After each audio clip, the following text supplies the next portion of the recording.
नमस्कार मित्रांनो, आजचा व्हिडिओ तसा खासच आहे. कर्मचारी वर्गामध्ये एकमेकाचा आदर करणं त्यावरती व्हिडिओ बनवतोय. कारण आजच्या परिस्थितीत मला असं दिसून येतंय किंवा मला असं वाटतंय की अधिकारी वर्ग जो खालचा वर्ग आहे, म्हणजे तृतीय श्रेणी किंवा चतुर्थ श्रेणी वर्गातला जो कर्मचारी आहे, तर त्या कर्मचाऱ्यांना अधिकारी वर्ग इज्जत देताना दिसत नाही.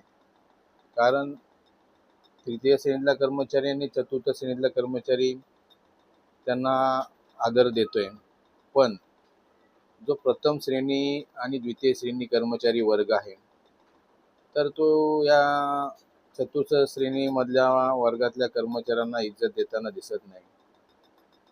कारण त्याला अरे तुरे ह्या भाषेमध्ये खूपदा बोलताना मी ऐकलं आहे आणि तुम्हीही ऐकलं असेल.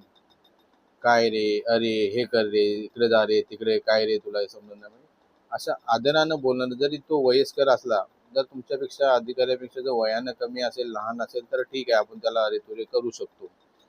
पण शेवटी तो कर्मचारी, मग प्रथम श्रेणीतला असो, द्वितीय श्रेणीतला किंवा तृतीय श्रेणीला किंवा चतुर्थ श्रेणीतला कर्मचारी, शेवटी तो कर्मचारीच आहे. मग तो सरकारी असू द्या किंवा खाजगी असू द्या, प्रायव्हेटमधला असू द्या, तो शेवटी कर्मचारीच आहे. कारण कर्मचाऱ्याने प्रत्येक कर्मचाऱ्याला इज्जत देणं गरजेचं आहे.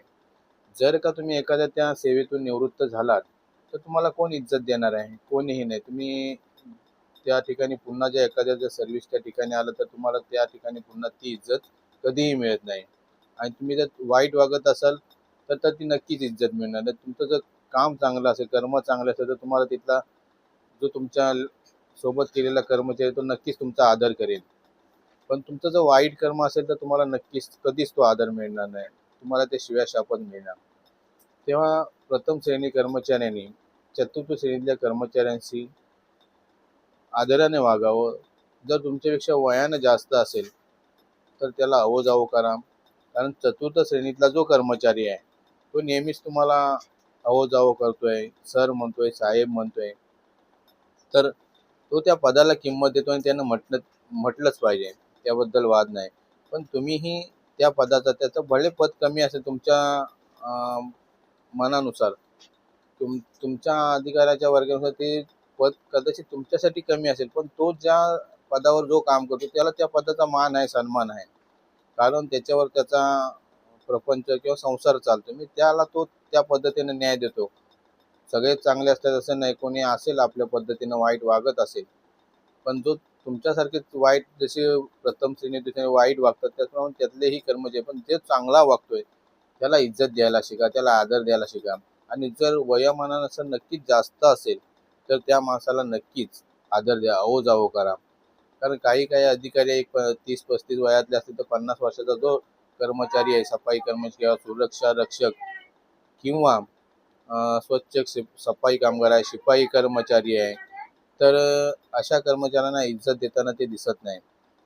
तेव्हा माझी एक विनंती आहे अशा कर्मचाऱ्यांना, की आपण प्रथम श्रेणी, द्वितीय श्रेणी जे कर्मचारी आहेत, तर त्या कर्मचाऱ्यांनी तृतीय श्रेणी, चतुर्थ श्रेणीतले जे कर्मचारी आहेत, त्या कर्मचाऱ्यांना आदर द्या, मान द्या, सन्मान द्या. त्याच्या पण पदाची तुम्ही तितकीच किंमत करा.